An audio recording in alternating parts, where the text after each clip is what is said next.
While many are still asking questions about what happened to Malaysian Airlines Flight 17, criticism of how the investigation into the crash itself has been handled continues to grow. Well, joining us now live via Skype is aviation crisis consultant Ken Jenkins. Ken was actually sent to comfort families after the last Malaysian Airlines disaster. Ken, let's just start with, is this a normal sequence of events, or have officials been dragging their feet? Hey, good afternoon, Macy. The answer to both your questions is no. It's not a normal sequence of events, and the officials haven't been dragging their feet. It's unfortunate, the situation, of course, at hand, but compiling it, making it worse, is the fact that the rebel separatists have held the accident site somewhat closed until recent days. I think today was the first day that they actually had any good time at the accident site in terms of boots on the ground. Right. Now, given that this is the second catastrophe involving a Malaysian Airlines flight this year, there's the question about the brand. Can it survive?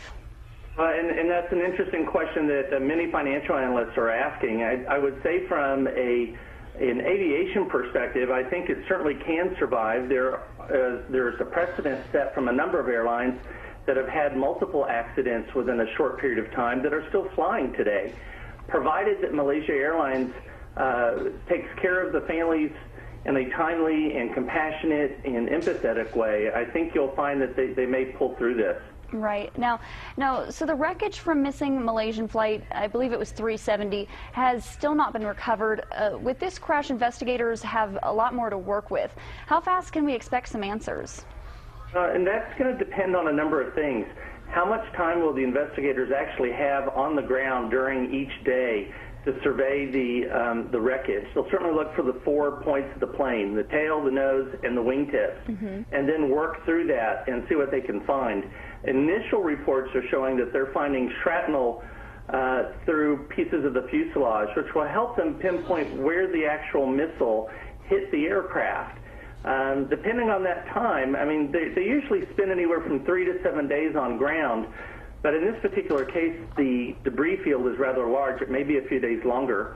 And then they should have access to the black box material within a few days.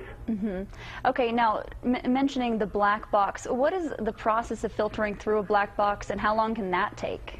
That is going to depend on a number of things, and that is, are the tapes in good condition?